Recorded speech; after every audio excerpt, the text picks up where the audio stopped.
Hey there everyone, Florida Man here. It's an impromptu video. I just got really frustrated and I wanted to talk about this. It's always been something I've been thinking about. Learning Ukrainian this morning, heading to the forge later today.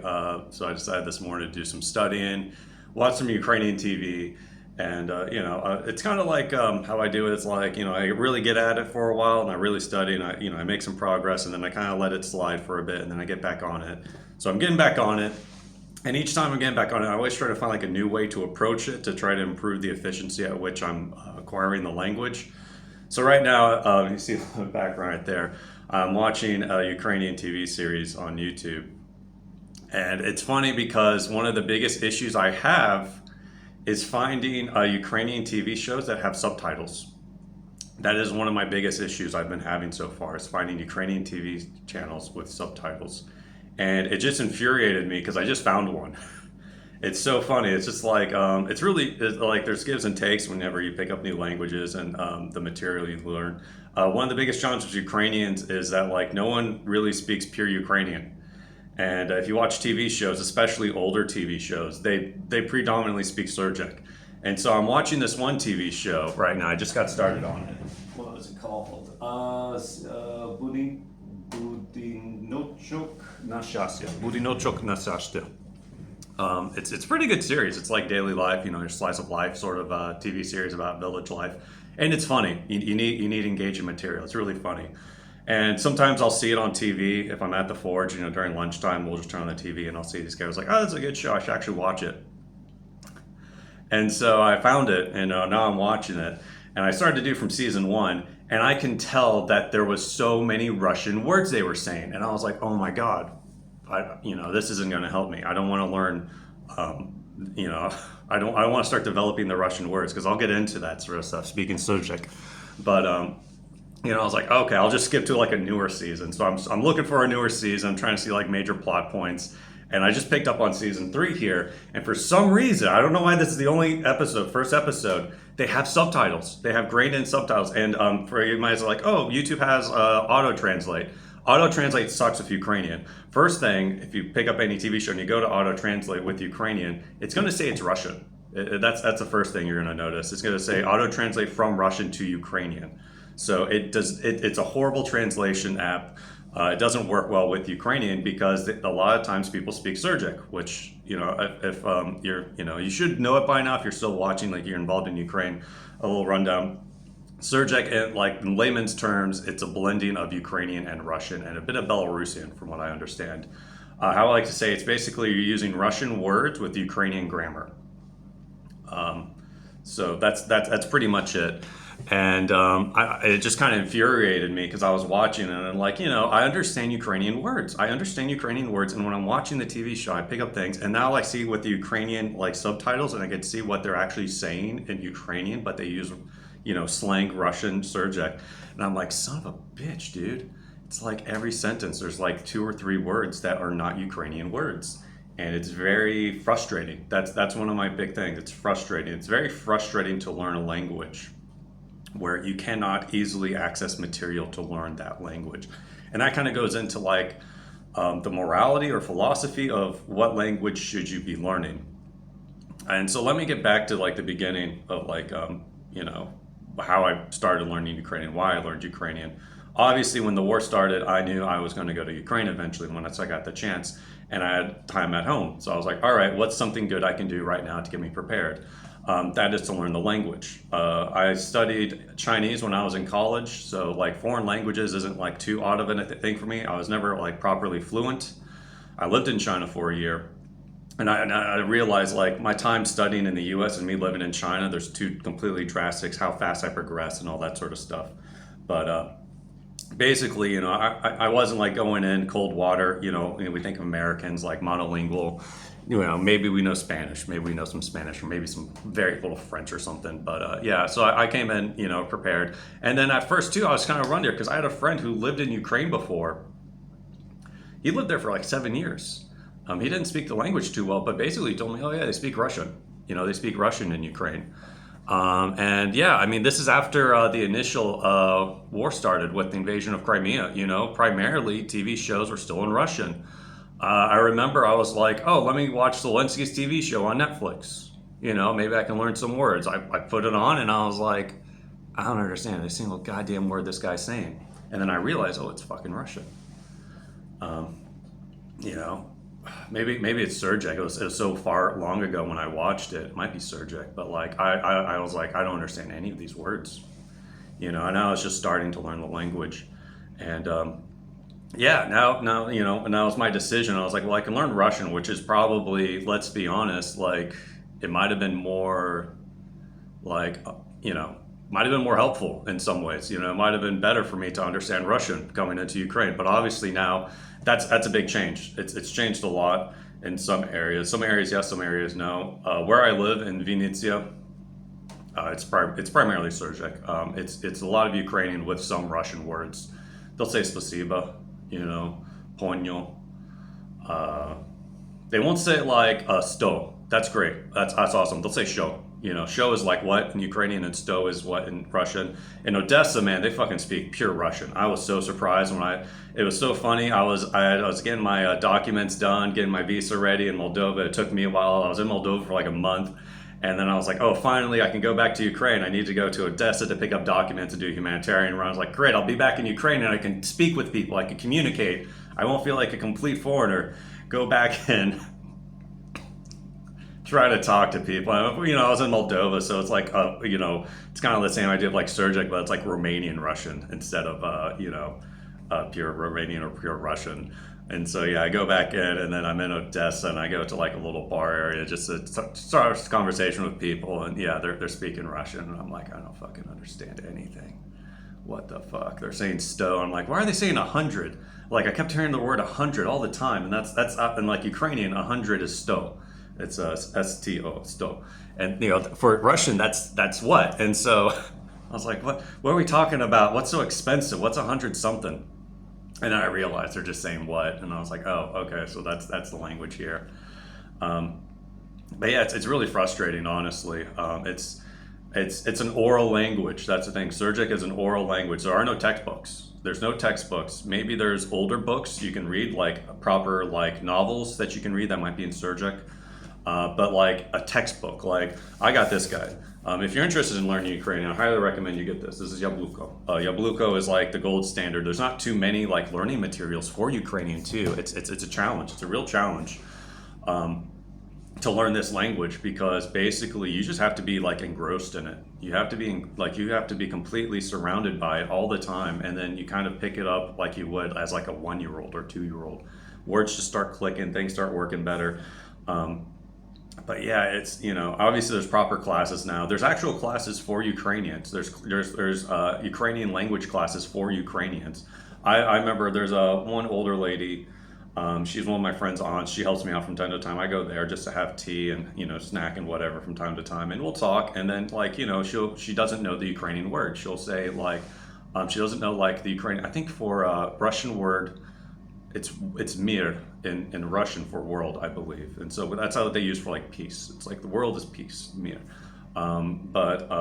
She kept forgetting the Ukrainian word for world. If I remember the conversation correctly, it's oh my gosh, svit, or it's zvitlo. Oh my god, I always say zvitlo because that's light, and it's close. It almost sounds similar. I haven't had to say the world. I think it's just zvit. Zvit. Zvit is a world, I think, in Ukrainian, if I remember correctly. Vina zvito. I think it's vina zvito. Vina, a world of wine. That's how I remember. I always see the sign that says vina zvito. I think it's yeah. Wines of the world. Yeah, vina zvito. Wines of the world. Yeah.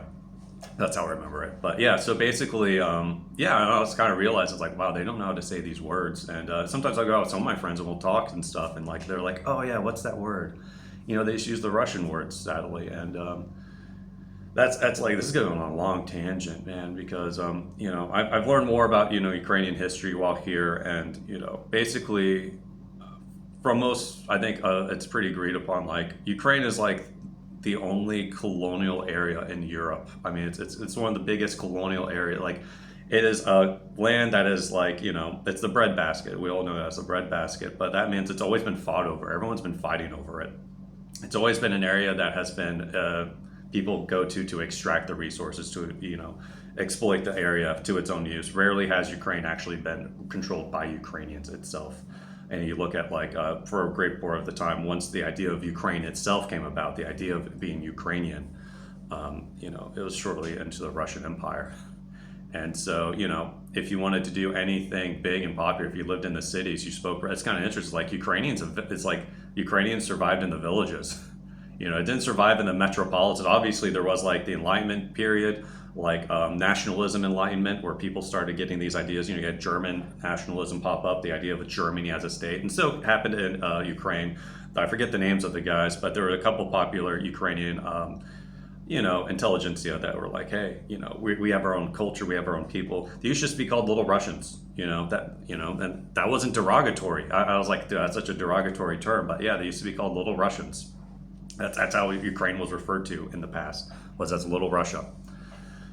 And so, yeah, I mean, for the great part of history, yeah, I mean, Russian was the language if you wanted to do business, if you wanted to do religion. Oh my gosh, how big religion is freaking here, man. The Orthodox Church, I'm not even going to get into that sort of shit. But yeah, I mean, it's Russian. It's the Russian language. So it's been very, very frustrating. And like, it's confusing, very confusing as a foreigner coming here.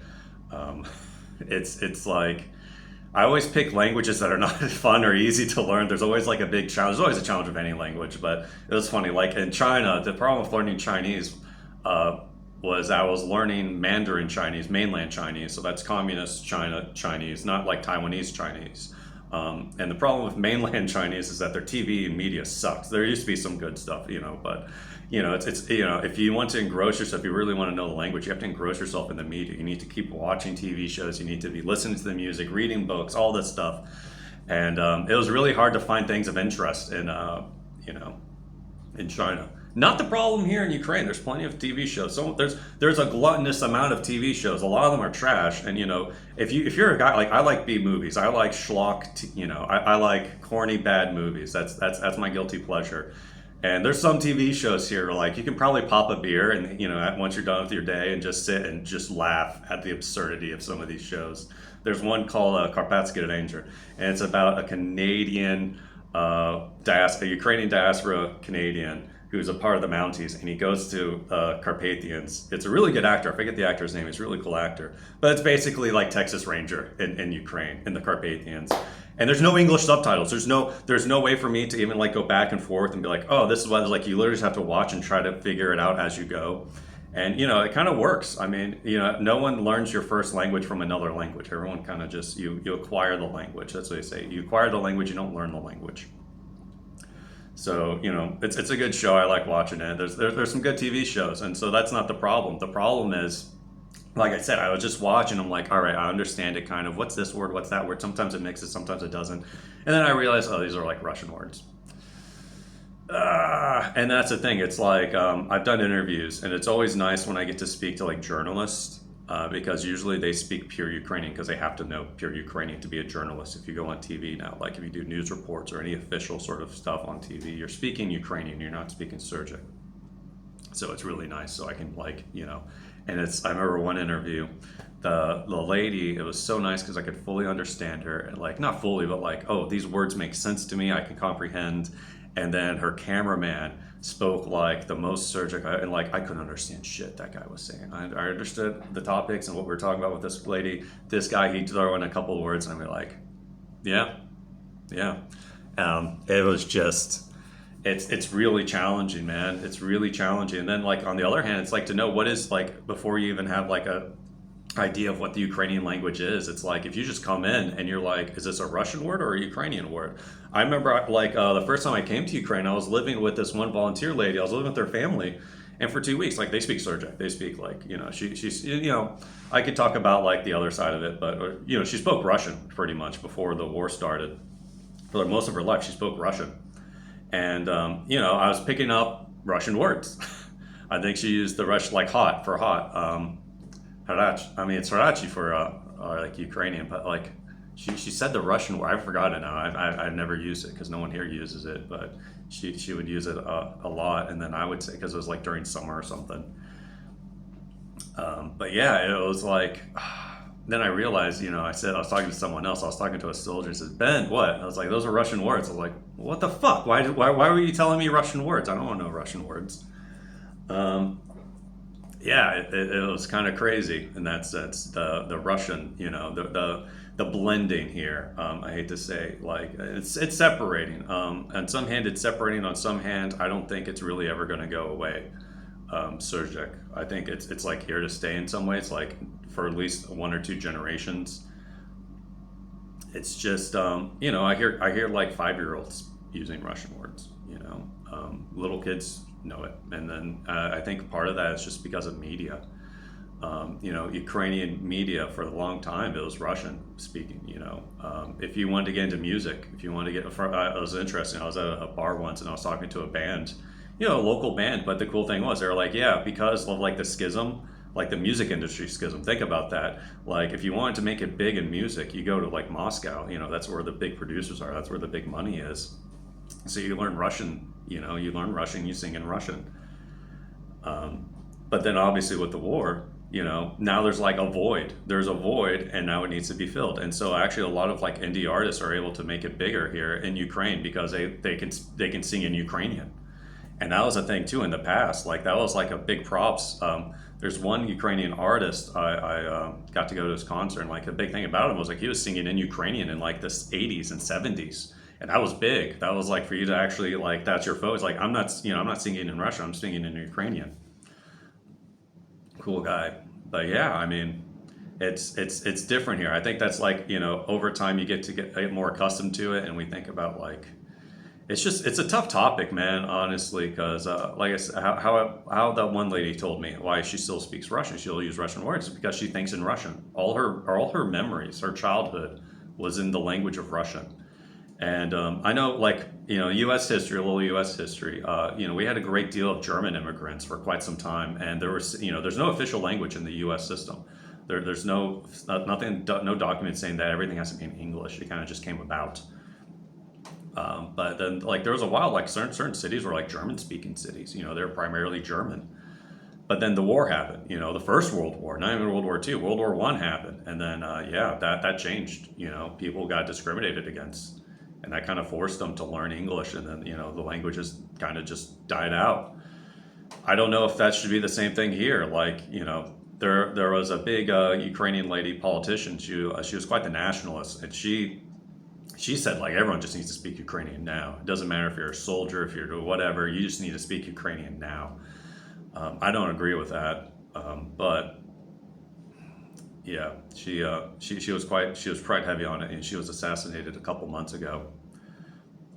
But she was pro like Ukraine. She was very big on like we need to learn the Ukrainian language, and that was one of the hit points that Russia makes against Ukraine is that like their language is being oppressed. And I wouldn't say that. I mean, you can go to Odessa. No one's getting oppressed in Odessa for speaking Russian. That's bullshit. Playing Russian music, yeah, yeah. Playing Russian music outside, like going to a concert and playing in Russian, yeah. That's I'm 100% on board with that sort of stuff. But if you're with your family and you guys grew up speaking Russian together, and it's a language you guys are kind of used to, I understand. I still think you should make an effort to learn Ukrainian. And then talk about the other thing too, learning Ukrainian. And this is for like soldiers. This goes both ways for foreign soldiers and Ukrainian soldiers. You need to be in a good environment to learn.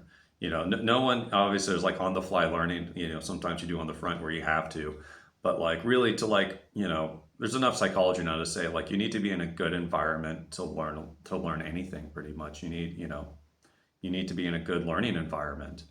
The stress, when you're stressed, you don't learn. So asking people to learn a language, while under fire, to read a language book while under fire or under, no sleep, that's just bullshit. Um, if you do have the time, you should learn the language though. If you have the time and you have the peace of mind and the peaceful space like I do right now, you should learn the language. I honestly think so. And it should be Ukrainian. I think Ukrainian is going to be the future. In the long term, it is going to be the future. But for right now, man, it's challenging. It's a bit frustrating, honestly. But to me, it's funny too because like I'll be talking to people and they'll say ponya, ponyo, ponyo, pony mais, ponyo, and I'll say yeah rozumio, I understand, yeah rozumio. I never say yeah ponyo, and I was like no tak, yeah rozumio. That's how I say it. I'm not gonna say ponyo or spasiba. Dziękuję. That's built into me, and it's kind of interesting. Sometimes I'll be talking to someone and they'll keep saying these words and I'll keep saying the other word, but then sometimes it's like you kind of get it. It's like it's weird because like I got shit for saying duh. I say duh. I mean, I do say duh. I say duh all the freaking time. It's like yeah to me. Duh. It's not talk. Talk is yes, duh is yes in Russian. And I got shit in a Lviv bar from some Ukrainian girl because I said duh. And she said talk, and I said duh, and she's like talk, and I'm like all right, talk. But I get it. Yeah, it's like you don't really choose that sort of stuff. You have to make a conscious effort to work on your language in that way, to change your language. You talk about in the U.S. like how we're really big on like political correctness, using the right words, and that's almost in the same sense where it's like you have to self-regulate and you have to rethink, you have to rewire your brain. It takes time, it takes effort, it's a conscious effort. So yeah, that's my rant about the language here. I'll talk about like how I've been learning the language in another video, but that's just my rant about Serdjyk, man. It adds a whole other layer of besides just picking up like a Slavic languages. God, like yeah, like Polish. If I was learning Polish, yeah, it's another story. But actually, I prefer. It's actually kind of cool being able to kind of understand Polish. But yeah, that's how it is over here. All right, guys, Florida man out.